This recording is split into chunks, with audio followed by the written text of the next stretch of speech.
Allez chercher de quoi écrire. Allez, file. Cette leçon se déroule en 2 vidéos. Là, tu regardes la première. Dans la première vidéo, je vais t'expliquer comment faire des rencontres. Et dans la deuxième, je vais t'expliquer en détail ma méthode pour coucher avec une fille que je viens de rencontrer. C'est une méthode sexuelle qui s'applique aussi aux mecs qui sont déjà en couple. Je couche de la même façon avec mon épouse qu'avec une nouvelle aimante. Ma méthode ne change pas. Le principe, c'est d'organiser sa baise de telle manière à se faciliter les choses, être en position de force et obtenir des résultats exceptionnels. Selon ma méthode, le bon timing pour coucher avec une nouvelle nana, c'est 1 heure. Coucher avec une nouvelle fille en 1 heure, hein, ça paraît court. Mais ça, c'est à cause des codes de société. Moi, je m'en moque des codes sociaux. Je ne m'intéresse qu'à l'anatomie, au fonctionnement sain du corps humain. Et 1 heure, c'est le temps qu'il faut pour préparer le corps d'une femelle humaine à avoir du sexe avec un mâle inconnu. Je testais sur plus d'une centaine de filles. Et je fais ça comme un scientifique, hein, en prenant des notes, en analysant, en modifiant légèrement les variables à chaque expérience. Et ma chambre, c'est pas une chambre, c'est un laboratoire.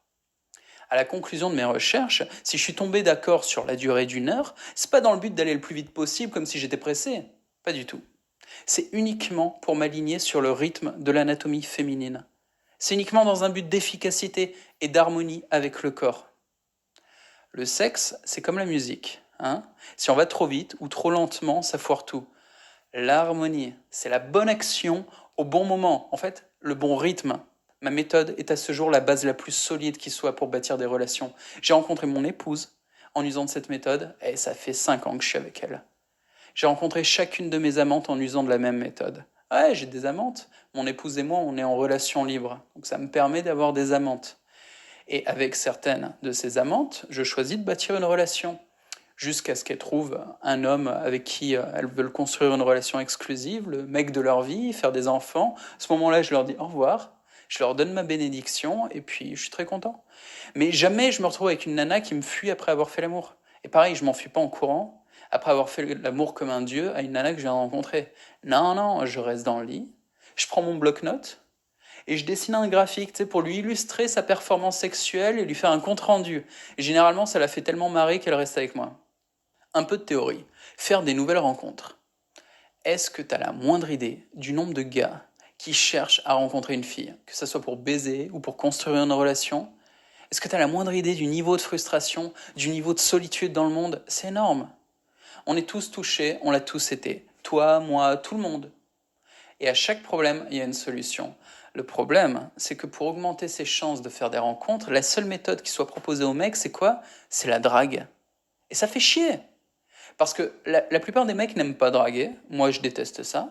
Et surtout, la drague, c'est pas du tout un moyen efficace de faire des rencontres. La drague est un jeu. Et à ce jeu-là, seuls les passionnés obtiennent des bons résultats. Et le résultat de la drague, c'est quoi? C'est la quantité. C'est-à-dire baiser beaucoup de nanas, les baiser mal, et ne pas construire de relations.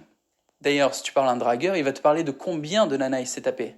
Il va jamais te parler des bons moments partagés, des relations qu'il a construites. Non, non, non, non. La qualité, ça l'intéresse pas. Le dragueur, il veut la quantité. Nous, c'est pas ce qu'on veut.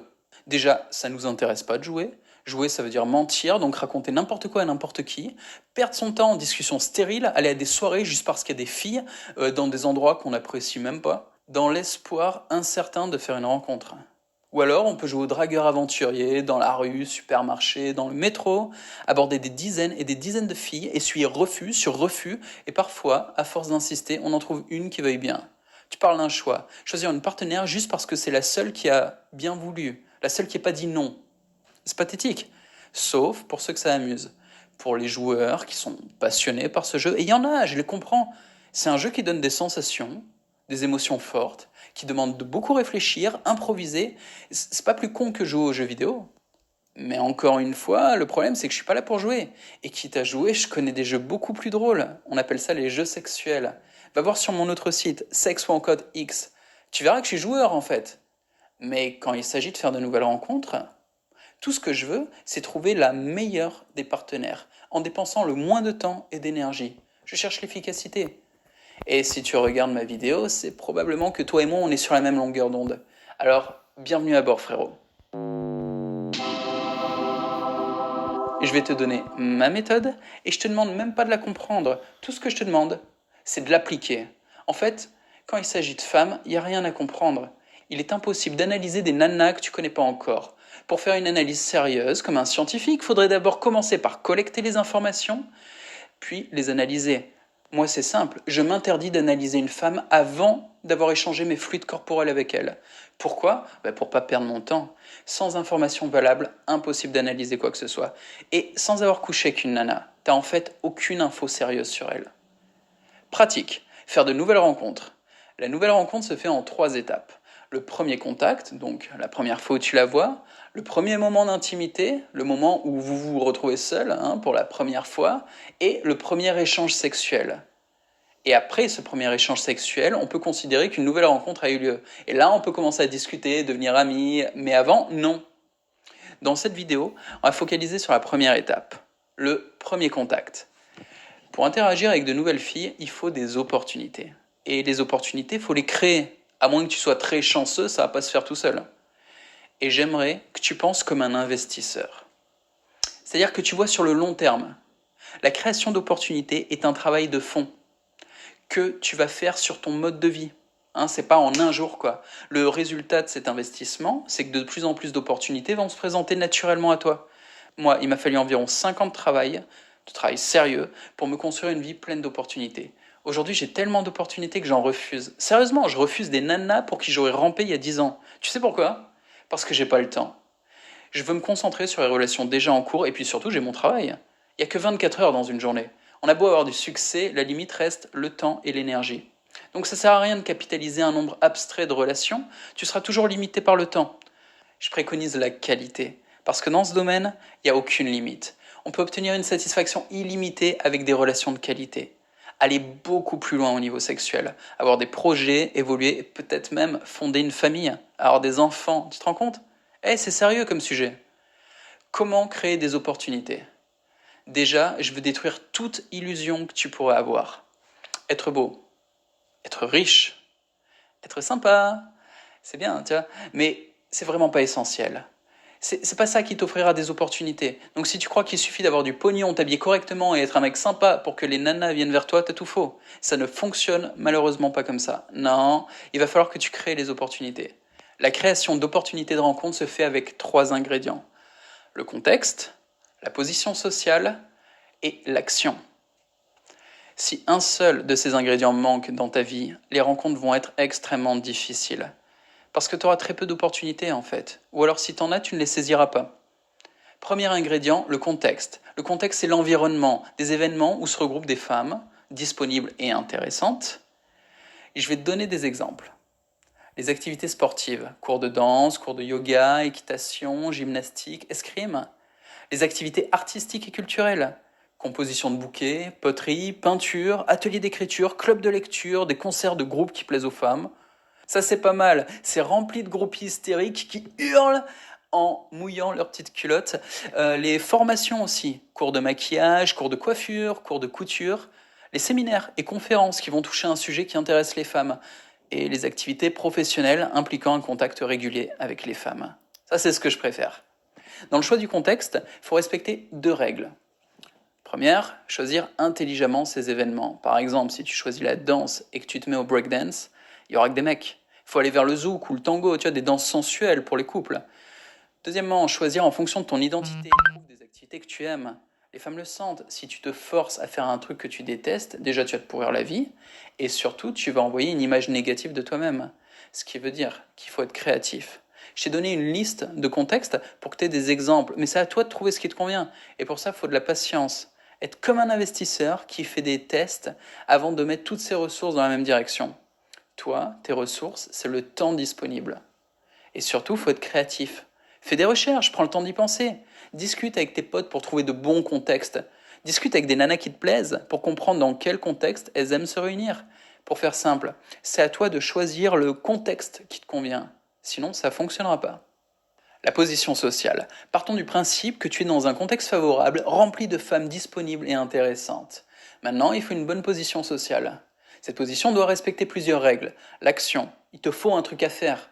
La pire position sociale, c'est d'avoir l'air d'un paumé.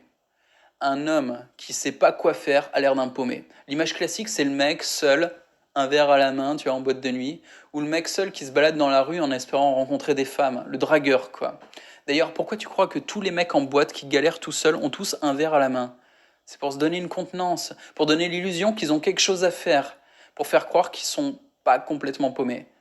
Les dragueurs ont même repris la technique du verre, hein. Certains d'entre eux se baladent dans la rue avec un gobelet de café pour faire croire qu'ils sortent d'un bar ou qu'ils retournent au boulot. En fait, pour faire croire qu'ils étaient avec des amis, pour faire croire qu'ils font quelque chose de leur vie, pour donner l'illusion de l'action. Mais tout est faux. Il n'y a pas de potes, il n'y a pas de bar, il n'y a pas de boulot. Le mec est seul dans la rue et le gobelet est vide, hein, depuis des heures. Donc s'il te plaît, ne finis jamais comme ça. Les filles le sentent. Elles sentent quand un mec est dans l'inaction. Elles sentent quand il est trop disponible. Et tu sais quoi? Un type ouvert à toutes les opportunités admet en fait qu'il n'en a aucune. Et faire croire à une fille que tu es dans l'action alors que c'est faux, lui faire croire que tu as des opportunités alors que c'est faux, ça revient à lui mentir et surtout à te mentir à toi-même. Les filles intéressantes le sentiront de toute façon. Et celles qui se feront avoir sont des idiotes ou des naïves. À savoir que les idiotes sont rapidement énervantes et les naïves finissent toujours par se réveiller un jour et se barrer. La solution, c'est d'être dans l'action pour de vrai. Moi, je fais des rencontres dans le cadre de mon travail. Comme ça, en plus d'avoir des opportunités amoureuses, je fais du fric. Donc je perds jamais mon temps. Par exemple, si le contexte est un cours ou un séminaire, le mieux c'est d'être le prof ou le conférencier. Si le contexte est une boutique, faut être le vendeur. Un vendeur dans une boutique de chaussures pour femmes. Tu crois pas qu'il a l'occasion d'en voir quelques-unes là des filles? Ou un coiffeur. Le coiffeur, il sait même plus quoi en foutre de toutes ces opportunités. Bon, tu vas me dire, les coiffeurs sont presque tous pédés. T'as pas tort. Mais moi, j'en connais un de coiffeur qui est pas pédé du tout, et lui, il en rencontre beaucoup des femmes. Le travail apporte un bénéfice évident, ça rapporte de l'argent, mais tu peux trouver d'autres types d'actions. Par exemple, tu peux étudier, tu peux créer, tu peux faire dans le caricatif, tu peux aussi t'impliquer dans ta communauté, par exemple. Qu'importe le type d'action, il faut absolument que ça te plaise, que ça soit en accord avec ton identité et que ça te rapporte un bénéfice. Essaye de visualiser cette image. Toi, en pleine action, en train de faire quelque chose que tu aimes, hein, du mieux que tu peux. C'est la plus belle image que tu peux offrir à toi-même et au reste du monde. C'est la meilleure image que tu puisses offrir à une femme. Donc l'idée, c'est tout simplement de créer cette situation. Toi, en pleine action, en train de donner le meilleur de toi-même, sous le regard attentif de femmes intéressantes et disponibles. Wow. Ça semble parfait hein, comme image, mais ça ne suffit pas. En plus de ça, ta position doit te permettre d'interagir naturellement avec n'importe laquelle de ces femmes. Avant d'aller plus loin, j'ouvre une parenthèse. Comprendre les femmes, mais pas trop. Il faut comprendre les bases de la nature féminine. On sait comment fonctionne un homme, il est guidé par sa bite. Mais une femme, ça marche comment? Eh ben, la femme est guidée par son cœur. Pour un homme, tout commence par la bite. On voit un petit cul, une paire de nichons, et là tout de suite, tu vois, on va essayer de trouver des qualités à celles qui possèdent tout ça. Pour les femmes, tout commence par les émotions. Elle va se sentir heureuse auprès d'un homme, et ces bonnes émotions peuvent alors se transformer en désir ou en amitié. Donc si le mec fait n'importe quoi, il tombera dans la friend zone. Et s'il fait bien le boulot, il deviendra son amant. Je te donne un exemple de ce qu'il ne faut pas faire. Il ne faut pas tenter de convaincre une femme de coucher avec toi. Surtout pas. Quand tu essayes de convaincre quelqu'un, tu parles, tu utilises la logique, tu es un peu comme un mauvais vendeur. Tu crées une connexion mentale avec la personne à qui tu parles. Et si tu as le malheur d'établir une connexion mentale avec une femme pour la convaincre de coucher avec toi, tout ce que tu peux espérer, c'est baiser son cerveau. Si tu veux connecter avec son corps et de manière intime, tu dois toucher ses émotions. Et une fois que tu as donné des bonnes émotions à une femme, c'est son cerveau qui a commencé à travailler et se débrouiller tout seul pour la convaincre que t'es un mec génial. La pensée féminine, un mécanisme complexe et totalement mystérieux que ni toi, ni moi, ni aucun homme ne pourra jamais comprendre. Mon conseil, ne fous pas les mains là-dedans. La logique féminine existe, elle est tout simplement différente de la nôtre. Donc essaye pas de comprendre. Non, perds pas ton temps. Et focalise directement sur ses émotions. Ça, tu peux gérer. C'est plus simple et beaucoup plus efficace. Tout à l'heure, pourquoi est-ce que j'ai dit mauvais vendeur? Hein? Parce que un bon vendeur n'essaye pas de convaincre avec la logique. Non, non, non. Un bon vendeur stimule les émotions. Parmi tous les gars qui regardent ma vidéo, il y a des vendeurs. Et il y en a quelques-uns des bons. Et ils savent de quoi je parle. Le boulot d'un vendeur, ça va être de trouver le problème de son client. Vous avez ce problème. Merde. Puis faire sentir à ce client à quel point ce problème est insupportable. Je vous comprends, c'est dur. Hein. Putain, quelle souffrance. J'ai un peu envie de pleurer là. Puis de le libérer en offrant une solution. Écoutez, je crois que j'ai une bonne nouvelle pour vous. J'ai peut-être une solution. Une grosse émotion déclenche l'achat. Une grosse émotion déclenche aussi l'acte sexuel. Tu comprends où je veux en venir? Si tu fais l'erreur de stimuler le cerveau d'une femme, elle va pas écarter les jambes, elle va réfléchir. Et si elle commence à réfléchir, t'es foutu. Faut surtout pas que ça arrive, tu l'auras compris. Le but ici est de donner des bonnes émotions à une femme, sans trop la faire réfléchir. Je referme la parenthèse. Dans le contexte que tu as choisi, ta position doit te permettre d'interagir naturellement avec n'importe laquelle des femmes qui s'y trouvent. Pourquoi je te dis ça? Essaye de visualiser. Notre société est extrêmement codifiée. Dans la plupart des contextes, des inconnus s'adressent même pas la parole. Dans la rue, au supermarché, même en boîte de nuit. Donc, à un moment où un homme aborde une fille qu'il ne connaît pas, qu'est-ce qui se passe? L'homme crée la surprise. Il brise un tabou, celui d'aborder une inconnue. Et quel que soit ce que va dire l'homme, la femme va se demander pourquoi est-ce qu'il me parle? Et c'est déjà trop tard. Parce qu'au lieu de ressentir des émotions, elle va se poser des questions. Elle va avoir une activité mentale. Toute son attention, toutes ses ressources d'énergie vont être concentrées dans son cerveau. Et c'est l'opposé de ce que nous voulons. C'est pour ça que je préconise une bonne position sociale qui justifie le fait que tu lui parles. Si t'es vendeur, si t'es prof, si tu travailles, si t'étudies avec elle, c'est normal que tu lui parles. Avant même que tu ouvres la bouche, elle comprend qui tu es et elle devine ce que tu veux. Elle va te poser aucune question. En fait, c'est encore mieux. Parce que si elle refusait le dialogue, c'est elle qui aurait l'air bizarre. Faut pas sous-estimer l'influence de la vie en société. Il y a des codes. C'est ridicule, c'est injuste, c'est de la merde, mais c'est comme ça. La plupart des gens respectent à la lettre ces codes, qui sont pourtant écrits nulle part.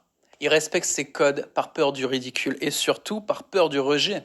L'homme est un animal social, fait pour vivre en groupe. Tout seul, il dépérit. C'est inscrit dans ses gènes. Petite parenthèse scientifique. Souviens-toi de la préhistoire. Un homme rejeté de son clan, qui se retrouve seul pour survivre. Hein? Il n'y a plus ses potes pour chasser, il devient une proie. Il n'y a plus l'ancien pour guérir ses blessures. Il n'y a plus de nana pour cuisiner son gibier, pour tirer un coup, lui faire des enfants. À la préhistoire, un homme isolé meurt seul, de manière misérable et sans descendance. Être rejeté, se retrouver seul, c'est faire face à la peur de la mort. C'est inscrit dans nos gènes. Fin de la parenthèse. C'est pour ça que ça fait si peur d'aborder une fille. Notre esprit sait qu'on ne va pas mourir, mais nos gènes sont programmés. Notre corps ressent une peur immense, la peur de la mort. Ce programme génétique, enfoui en nous-mêmes, est très puissant. Et c'est comme ça qu'on manipule les masses. La peur du ridicule, c'est quoi? C'est la peur du rejet. C'est inconscient. Et en jouant là-dessus, les industries nous vendent tout et n'importe quoi, genre des fringues à la mode, moches et hors de prix, ou que les médias nous font élire des traîtres depuis des années, et on le sait en plus. Si je te parle des mécanismes obscurs de la société, c'est pour que tu les utilises à ton avantage, parce que toi et moi, on n'est pas des victimes. Non, non, on va cumuler les avantages. Un bon contexte rempli de femmes intéressantes et disponibles, une position sociale qui te permet de montrer aux autres ce que tu as de meilleur, et qui te permet surtout de parler à chacune de ces filles sans qu'elles se posent la moindre question. Et, il manque encore quelque chose. Si tu construis tout ça, tu te retrouves enfin avec des opportunités à portée de main. Ouais. Et pourtant, ça ne suffit toujours pas. Parce que tu as beau avoir les meilleures des opportunités, juste là, sous tes yeux, une superbe femme, adorable, prête à parler avec toi et avoir les meilleures émotions du monde, encore faut-il lui parler et agir. Les opportunités doivent être concrétisées. Et pour ça, tu dois passer à l'action. C'est le moment d'aborder une fille. Utilise ton instinct pour savoir quelle fille aborder. Je vais te donner ma technique. Au lieu d'aller vers les filles qui me paraissent les plus belles ou les plus faciles, je vais vers les filles avec lesquelles je me sens le plus en accord avec moi-même, celles qui me donnent de l'énergie, celles qui m'encouragent. Ce qui veut dire que je ne tente pas d'analyser les filles. Et analyser quoi? Je ne sais rien d'elles, j'ai pas encore couché avec. Non, je me fie à mon instinct. Et ce que j'analyse, c'est moi-même. J'analyse mes propres sensations. Plus tu utiliseras ton instinct, plus il va se développer. Et crois-moi, pour trouver une bonne partenaire et devenir un bon amant, il t'en faut de l'instinct. Une fille trop belle qui t'intimide te poussera à te rabaisser toi-même. Une fille sur la défensive va te rendre conflictuel et agressif. Une fille trop facile te rendra distant. Tu vas dire, il y a un piège, tu vois, si ça a l'air gagné d'avance. Et comment savoir face à quel genre de fille tu te trouves? Comme je te l'ai dit, analyse ta réaction. Es-tu distant, conflictuel, agressif, timide, peureux? Si tu as ce genre de sensations désagréables, il y a quelque chose qui foire. Au contraire, si tu te trouves avec une nana avec laquelle tu te sens confiant, relax, bienveillant, fonce. Évidemment, des filles qui te donnent la sensation d'être un homme fort et bon, tu vas pas en trouver tous les jours, hein. Mais je suis pas en train de te donner la recette pour coucher avec 50 nanas ou 100 nanas. Non, non, non, non. Ma technique consiste à trouver des partenaires de qualité pour ensuite construire des relations. Et ouais, même en te créant un contexte et une position qui t'offrent de nombreuses opportunités, les rencontres vraiment intéressantes, elles sont rares, comme tout ce qui est précieux sur cette terre. Ma méthode consiste juste à te faciliter les choses pour que ces rencontres se produisent le plus souvent possible. L'action. Imaginons que tu te trouves dans une situation où tu peux parler à une fille qui t'intéresse, avoir une première conversation. Je vais te donner ma méthode d'approche. L'objectif, c'est de l'inviter chez toi, dans ta zone de sécurité et d'intimité. Et si tu n'as pas ça, si tu n'as pas une chambre à toi, c'est mort. Ma méthode ne fonctionnera pas. Donc démerde-toi. Fais-toi prêter une chambre par un pote, mais débrouille-toi pour avoir un endroit pour la recevoir. La qualité de ce lieu et son emplacement seront des facteurs déterminants de réussite. Moi, par exemple, ici, je vis dans un grand appart, luxueux, super beau, on dirait un studio photo, tu vois, c'est magnifique. Je peux te dire que ça aide, hein.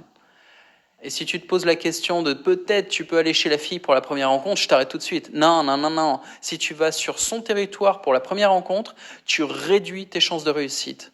Et la rencontre, ça n'arrive qu'une seule fois. Donc il faut mettre toutes les chances de ton côté. Alors évidemment, je ne peux pas aborder une inconnue en lui proposant « Bonjour, je m'appelle John, je te propose de venir chez moi ». J'ai beau avoir confiance en moi, c'est un petit peu trop brutal. La première chose à faire, c'est de parler à la fille seule à seule. Qu'importe ce que tu lui racontes, tu devras respecter ses principes. Les signes. Va vers la fille qui t'aura donné des signes d'intérêt. Un sourire, un regard, quelques paroles. À toi d'écouter et de reconnaître ces signes. L'intimité. Tu dois être seul avec la fille, ou au moins relativement isolé. Ne parle pas à une fille qui t'intéresse et que tu ne connais pas encore, tant qu'il y a du monde autour de vous. Que ça soit ses amis ou les tiens, jamais elle sera sous leur influence. Ce qu'il faut, c'est que tu l'isoles comme une proie et que tu lui parles seul à seul. Si une situation intime se présente naturellement, super. Mais si ce n'est pas le cas, il va falloir le provoquer. Ça crée toujours un choc. Comme avant de se battre, quand tu dis à la fille « Excuse-moi, je peux te parler seul à seul ?» Et ça crée des émotions. Le détachement. Sois prêt à tout offrir, mais n'attends rien en retour. Comporte-toi du mieux possible, sois généreux dans ton attitude, sois prêt mentalement à encaisser son refus sans la moindre mauvaise émotion. Si tu abordes une fille avec du stress, puis que tu éprouves de la colère et de la frustration lors de son refus, ou même de la tristesse, tout ce que tu auras fait, c'est la polluer avec tes mauvaises émotions. Alors qu'elle t'avait rien demandé. Et c'est ce qui arrive lorsque des hommes se mettent bêtement en situation de difficulté. C'est pas courageux, c'est de l'inconscience. Et c'est nuisible pour tout le monde. Ça casse les couilles, en fait. Surtout, ça ne fonctionne pas. Tu dois aborder une fille avec des bonnes émotions. C'est la base. Et même si elle te rejette, tu dois garder ta position et tes bonnes émotions. Restez classe, gentleman et ouvert. Ne sois pas froid et ne sois pas arrogant. Parce qu'au fond, on s'en fout un peu de la fille. Le plus important dans l'histoire, c'est toi. Et il ne faut pas te trahir toi-même. Ne deviens pas un sale con. Si ça foire, souviens-toi que c'est toi qui t'es mis en position de difficulté. Et même si la nana est une connasse, c'est de ta faute. C'est toi qui as fait un mauvais choix. C'est parce que tu ne sais pas encore écouter ton instinct et t'es allé voir la mauvaise fille.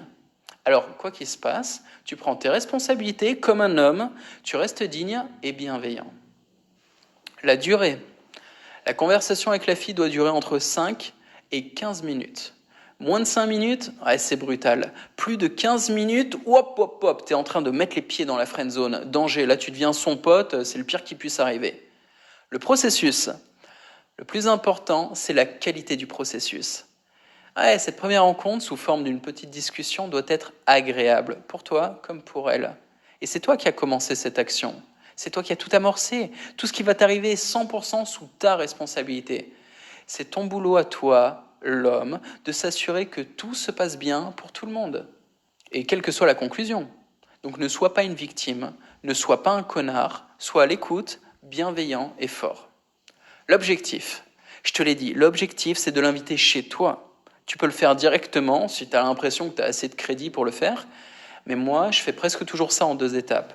Et le plus important, le mystère. Pense à un paquet cadeau. Les filles sont curieuses, elles adorent les surprises. Si tu déballes tout dès le début, tu te grilles. Le moment le plus intense pour la fille, c'est le moment où elle reçoit le cadeau, sans savoir ce qu'il y a à l'intérieur. À ce moment-là, son cerveau est en ébullition.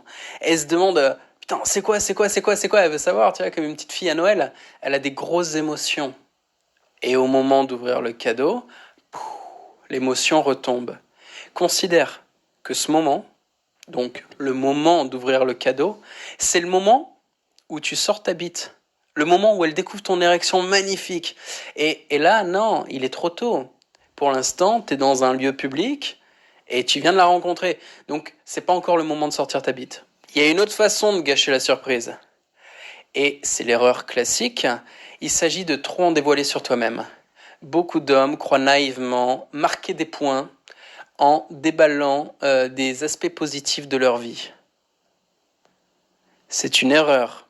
Plus tu déballes, plus tu donnes d'informations sur toi-même, et moins tu es mystérieux. Donc, moins tu vas stimuler la curiosité des femmes. Pour jouer la sécurité, lorsque tu commences à parler de toi, sur un sujet qui peut potentiellement l'intéresser, tu t'arrêtes assez vite. Pour relancer l'attention sur elle, tu donnes juste des résumés de ta vie, quelques phrases qui donnent envie d'en savoir plus, et tu la laisses sur sa faim. Exemple, quand je rencontre une fille, et je vais pas lui dire « Salut, moi, je suis producteur de porno.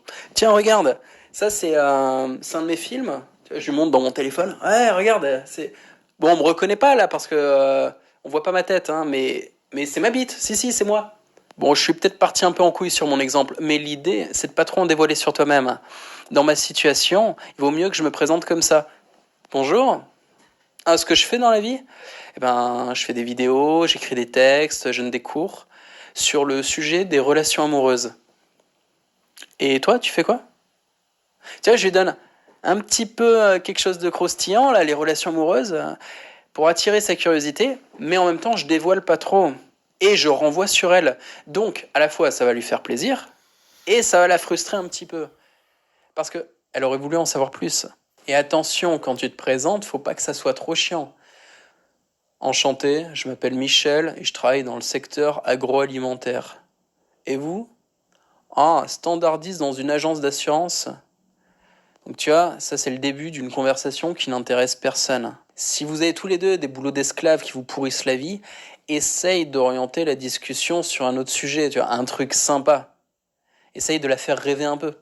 2 cas de figure. Soit tu arrives à la faire parler, ce qui est excellent, dans ce cas, tu orientes les questions pour collecter des informations intéressantes sur elle, savoir si elle a un copain, où est-ce qu'elle vit, si elle a du temps libre, ou ce qu'elle aime dans la vie, et maintenir ses émotions à un niveau agréable. Ne la laisse pas partir sur un sujet conflictuel, jamais. Du genre, si elle parle politique, ne réponds même pas, change de sujet. Si elle part sur quelque chose de triste, montre de la compassion, mais rapidement, tu la ramènes sur quelque chose de joyeux.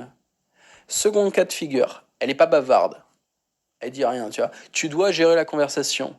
Débrouille-toi pour développer un sujet qui soit joyeux ou intéressant pour elle et qui te permette de, toi, conserver ton mystère.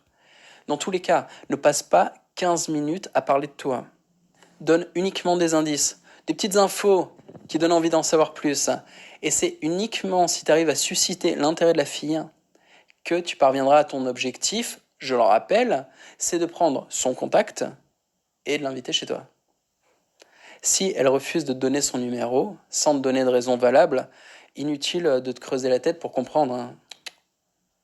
Ça veut dire que l'intérêt qu'elle te porte est inférieur au niveau de risque que tu représentes. Le risque, ici, c'est quoi? Le risque, c'est que tu l'ennuies avec des messages ou des appels, que tu sois relou. Donc, faut t'améliorer et devenir plus intéressant. Et surtout, garder le mystère. Prise de rendez-vous. Si le premier contact s'est bien passé, super, tu repars chez toi avec ses coordonnées. Téléphone, Facebook, email. Le but, ça va être de l'inviter chez toi. Et pour y arriver, encore une fois, tu dois conserver ton capital mystère. C'est-à-dire susciter un maximum d'intérêt tout en révélant le minimum d'informations à ton sujet. Et c'est un équilibre subtil. Par exemple, si tu l'appelles et que tu lui dis « Allô, t'es dispo ce soir? C'est pour baiser. » Tiens, certes, voilà une proposition honnête, mais ça manque de finesse. Parce qu'en dévoilant tes intentions crûment, tu casses la magie. Ou si à l'inverse, tu l'appelles sans trop savoir ce que tu veux lui proposer, et que tu finis par l'inviter à taper un resto ciné comme un putain de loser, parce que ouais, hein, le resto ciné, faut oublier, c'est bon pour les puceaux ce genre de plan. Bref, si tu bafouilles au téléphone, sans trop savoir quoi lui proposer, elle va sentir que t'es pas clair et que tu manques de virilité. Donc, si c'est une femme intéressante, elle ne viendra pas, et c'est normal. Alors, je vais te donner ma méthode en plusieurs points. Message écrit. Pour inviter une nana, je n'utilise que les textos et les messages sur Facebook. Pourquoi? Parce que si je l'appelle pour l'inviter, allô, et qu'on a une discussion, elle peut se sentir agressée. Lors d'une discussion directe, ah, salut, ça va? Ouais, c'est moi. On doit réagir du tac au tac pour une raison ou une autre. Si jamais elle n'a pas envie de te rencontrer, pour elle, ça sera plus facile de dire non par message. Donc, facilite les choses. Et si elle est timide, pareil, ça sera également plus facile de dire oui par message. En gros, les messages écrits, c'est de la communication indirecte. Ça laisse le temps de digérer les émotions. Donc c'est plus simple. Et lors de la prise de contact, tu as de toute façon déjà eu une discussion directe avec la fille. Donc vous avez tous les deux déjà eu l'occasion de vous faire votre opinion l'un sur l'autre. Reste minimaliste. Ne raconte pas ta vie. Ces messages ne sont là que pour la prise de rendez-vous, pas pour démarrer une discussion. Et fais gaffe, parce qu'elle va te poser des questions. Et il se peut que tu sois tenté d'être bavard. Écoute-moi bien, frérot. Si tu fais ça, tu fous un pied dans la friendzone. Tu seras perdu et je pourrai plus rien pour toi. Tu dois garder tes distances jusqu'à ce qu'il y ait une discussion. Et fais gaffe, parce qu'elle va te poser des questions. Et il se peut que tu sois tenté d'être bavard. Écoute-moi bien, frérot. Si tu fais ça, tu fous un pied dans la friendzone. Tu seras perdu et je pourrai plus rien pour toi. Tu dois garder tes distances jusqu'à ce qu'elle arrive chez toi. Feedback. Juste après la rencontre, j'envoie un petit message à la nana. Un truc sympa et léger du genre « J'ai été ravi de te rencontrer » avec un petit smiley. Et c'est tout. Aucune demande, aucune attente, juste courtois, poli. Juste pour qu'elle m'enregistre dans ses contacts. Et ça va me donner une première info à son sujet. Je vais voir si elle me répond ou pas. Sans me griller, parce que je n'ai pas demandé de réponse.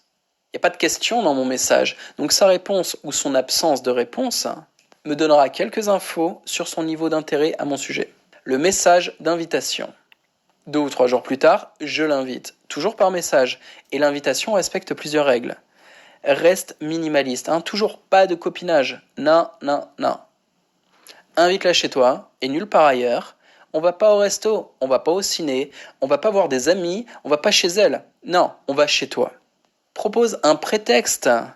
Elle sait que tu vas tenter de la baiser. Mais la pression sociale l'empêche d'accepter cette évidence. Donc c'est ton rôle de lui offrir une excuse du genre on va boire un thé, on va regarder un film, on va faire du yoga, on va parler philosophie, on va faire des photos, on va peindre, on va cuisiner, n'importe quoi. À toi d'être créatif pour trouver le truc qui lui permette de se mentir à elle-même. Elle va recevoir ton message et ah ouais, on va jouer aux cartes. Elle va y croire, hein. Enfin, elle va faire style d'y croire. Alors qu'évidemment, au fond, elle sait que c'est qu'un prétexte. Mais elle ne l'avouera jamais. La nana, elle débarque chez toi pour jouer aux cartes. 1 heure plus tard, elle suce ta bite en pleurant de joie. Puis tu la déglingues dans toutes les pièces jusqu'à ce qu'elle boite.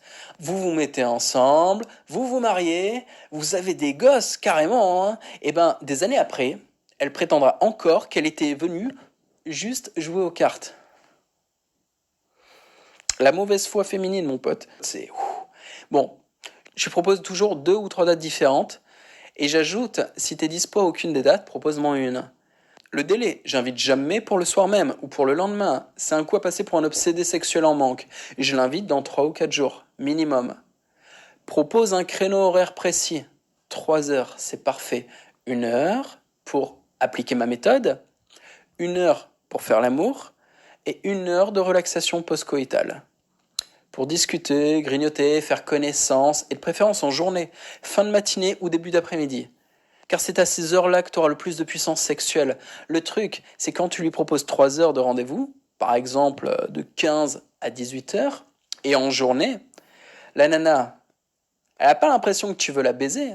Non, parce que dans sa perception des choses, elle se dit, 3 heures, c'est trop court pour faire l'amour à un inconnu.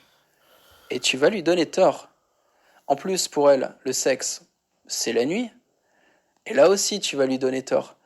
Si jamais elle te répond qu'elle a qu'1 heure de disponibilité, là tu refuses. De toute façon, tu vas faire quoi en 1 heure? La baiser dans le couloir avant qu'elle ait pu poser sa veste? Ça n'arrivera pas. Tu feras rien du tout en 1 heure. Donc, tu annules et tu l'invites à un moment où elle a 3 heures de libre. Donne une adresse vague. Ouais, je lui dis à peu près où j'habite pour qu'elle puisse s'organiser, mais je veux pas donner mon adresse exacte. C'est pas pour me cacher, c'est pour ne pas la surcharger d'informations. Je donnerai l'adresse exacte dans le prochain message. Smiley. Les filles aiment beaucoup les smileys. Tu peux en utiliser, mais n'abuse pas trop, sinon t'auras l'air d'une fiotte. L'orthographe. Écrit de manière parfaite. Même si ce sont des textos par téléphone et qu'elle, elle écrit n'importe comment, respecte-toi. Écris des belles phrases, sans faute d'orthographe et par pitié. Évite le langage SMS. LOL, MDR et tous ces trucs de préadolescents, tu oublies à tout jamais. Le message de conclusion. Si tout se passe bien, elle te répond qu'elle est dispo à une date que tu l'as proposée. Ah là déjà, bravo, hein, bien joué. Mais reste sobre. Hein. Tu confirmes le rendez-vous. Genre, jeudi 13 avril de 15 à 18 heures, ouais. Et là, tu lui donnes ton adresse exacte. C'est tout. Envoyé. Boum. T'as eu ce que tu voulais. Donc maintenant, si tu continues à discuter, mais t'auras rien de plus. Tout ce que tu as à faire, c'est prendre des risques. Le risque, qu'elle se pose des questions. Ou pire, le risque qu'elle te pose des questions. Euh, mais attends, on va juste jouer aux cartes? Donc si ça arrive, t'es foutu. Parce que si tu réponds honnêtement, bah non, je vais te baiser après, elle viendra pas. Et si tu réponds pas, peut-être qu'elle viendra pas non plus. Et c'est horrible quand les nanas posent ce genre de questions, parce qu'elles refusent de jouer le jeu. C'est comme de préparer des cadeaux pour les gosses et qui viennent voir dans la cachette ce que t'as acheté avant que tu leur offres. Putain de grosse claque dans leur gueule, là, sale gamin. Et ben là, c'est pareil. Hein. Si elle te fait du chantage pour avoir des détails sur le rendez-vous, je t'encourage, bon, quand même, à pas lui mettre des claques ou pas l'envoyer chier, mais franchement, elle le mérite. Hein, je te pardonne si tu te laisses aller là. Donc, soit tu as de la patience pour répondre gentiment, tout en préservant le mystère, et là, franchement, respect hein, pour ta patience et tout ça. Alors, soit tu lui dis que tu as changé d'avis et que finalement, t'as plus envie de la rencontrer, c'est mieux que de te soumettre. Et ça t'aide. Soit t'as de la patate, c'est pareil. Hein. Si elle te fait du chantage pour avoir des détails sur le rendez-vous, je t'encourage, bon, quand même, à pas lui mettre des claques ou pas l'envoyer chier, mais franchement, elle le mérite. Hein, je te pardonne si tu te laisses aller là. Donc, soit t'as de la patience pour répondre gentiment, tout en préservant le mystère, et là, franchement, respect hein, pour ta patience et tout ça. Alors, soit tu lui dis que t'as changé d'avis et que finalement, t'as plus envie de la rencontrer, c'est mieux que de te soumettre. Et ça t'habitue à dire non à une femme. C'est vrai. Elle était d'accord pour le rendez-vous. Ou elle n'était pas contre. Et c'est toi qui finalement lui dis que elle n'est pas assez bien pour toi. Hein. Et pour que ça soit profitable à ton ego, faut faire ça, lui dire non, sans te mettre de mauvaise humeur. Hein, sans être en colère. Non, non, non merci, je suis pas intéressé. Comme un homme confiant, heureux et qui tient ses positions. Hein, tu vas pas insister pour un rendez-vous avec une nana si elle commence à t'emmerder avant même d'être arrivé chez toi. Et évidemment, le truc à surtout pas faire, c'est de commencer à discuter. Je t'en ai parlé ou pas de la friend zone, hein? Hein, te fous pas de moi. Je t'ai assez prévenu, ok? On ne discute pas. Bon, une fois que vous avez baisé, bien sûr, là, t'auras tout le temps de discuter. T'en fais pas. Et pas qu'un peu, hein. D'ailleurs, elle veut parler. Donc sois patient, ça arrivera. Si ça foire, et ça va foirer un paquet de fois, donc quand ça foire, faut te remettre en question, hein, de manière très simple. Quel que soit le moment où ça a foiré, dès le début ou à la dernière étape, qu'importe, la raison est en fait toujours la même. L'intérêt que tu suscites est inférieur au risque que tu représentes. Et l'intérêt, c'est quoi? C'est ton crédit, c'est le mystère qui t'entoure. Est-ce que tu sais la faire rêver, hein? Est-ce que tu as su lui donner des bonnes émotions? Est-ce que tu as su stimuler son imagination, hein? Le risque, Bah, il y en a plein des risques. Le risque principal, c'est que tu l'ennuies. Elle a peur que tu sois un gros con qui lui fasse perdre son temps, un relou. Qu'avec toi, elle soit mal à l'aise ou qu'elle ait des mauvaises émotions. Le second risque, c'est la pression sociale. Parce qu'en acceptant les avances d'un homme, elle prend le risque de passer pour une fille facile. Une fille de petite vertu, une salope, une pute, ce que tu veux, hein. Et il y a plein d'autres risques. Si ça se trouve, t'as un putain de maniaque, tu vas la saucissonner, elle va finir en morceaux dans des sacs poubelles. Donc évidemment, ça fait beaucoup de risques. Ce qui fait que pour inviter une nana chez toi, il faut vraiment que tu saches susciter l'intérêt. Et que dans tous les échanges que vous ayez eus, tu aies eu une attitude rassurante. Et je vais te dire, si jamais t'as pas le niveau, si t'es faible mentalement et physiquement, ou si t'as une vie d'esclave, et que t'es pas du tout intéressant, ma méthode ne fonctionnera pas. T'arriveras pas à rassurer et à intéresser des filles de qualité. Et c'est normal, tu ne les mérites pas encore. Et c'est dur, mais bon. Ce que tu dois faire, c'est te développer, devenir fort, avoir une activité épanouissante, et surtout être en harmonie avec ton identité. Je te dis ça pour te tirer vers le haut. Ma méthode, c'est pas une méthode de drague. T'es là pour rencontrer la femme de ta vie, pas pour baiser des connasses en boîte de nuit.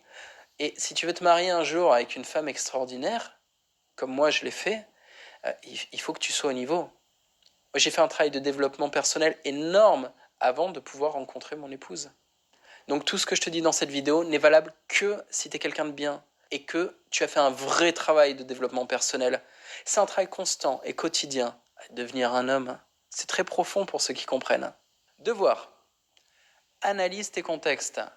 Fais la liste de tous les contextes que tu fréquentes et où tu puisses rencontrer des nanas. Recherche de contexte. Fais une recherche personnelle pour trouver de nouveaux contextes, plus plaisants, plus efficaces que ceux que tu avais déjà. Pour tes recherches, fais-toi aider. Demande à tes potes quels sont les contextes où ils ont du succès auprès des femmes. Demande aux femmes qui te plaisent quels sont les contextes où elles aiment se réunir. Analyse de position sociale. Dans chacun des contextes que tu fréquentes, analyse ta position sociale. Recherche de position. Dans les contextes que tu fréquentes ou que tu souhaites fréquenter, analyse les différentes positions de chacun et trouve la meilleure qui soit pour toi-même. Pratique. En utilisant ma méthode, prends les coordonnées de 2 filles par mois, minimum, à titre d'entraînement. Si tu as ma deuxième vidéo, utilise ma méthode pour recevoir la fille et coucher avec elle lors de la première rencontre. Si tu n'as pas encore cette vidéo, tu vas sur mon site et tu la télécharges. Eh bien écoute, je crois que c'est tout pour aujourd'hui. J'espère que tu as bien pris tes notes. Je t'encourage à regarder la vidéo de nouveau. C'est assez dense, il y a pas mal de matière. Et surtout, ce sont des transformations de fond profondes qui vont influencer ton mode de vie. C'est un mode de pensée, je te l'ai dit. Pense comme un investisseur. Investis dans ton style de vie pour te créer des opportunités et agis pour saisir ces opportunités. Tu vas voir, ça fonctionne. Il n'y a rien qui fonctionne mieux. Et ça t'apportera d'autres bénéfices que simplement les relations féminines. C'est une logique que tu peux appliquer à tous les domaines de la vie. C'est juste, c'est la logique, c'est tout simplement. C'est la logique du développement personnel. Je te fais une grosse bise, frérot. Et je te dis à bientôt pour la prochaine vidéo. Ciao.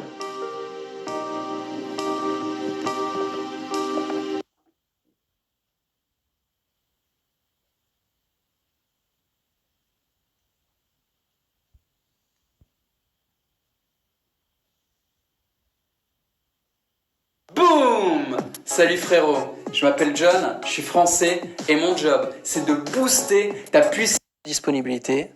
Là, tu refuses. De toute façon, tu vas faire quoi en 1 heure? La baiser dans le cou. Le risque, je te dis à bientôt pour la prochaine vidéo.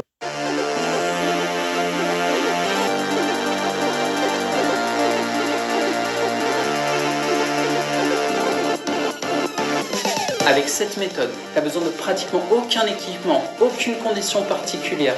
Les exercices sont faciles à comprendre et te donneront les résultats que tu cherches. Tu n'as aucune excuse pour pas commencer aujourd'hui. Va sur mon site, Sex Workout, tu choisis ta vidéo et commence l'entraînement.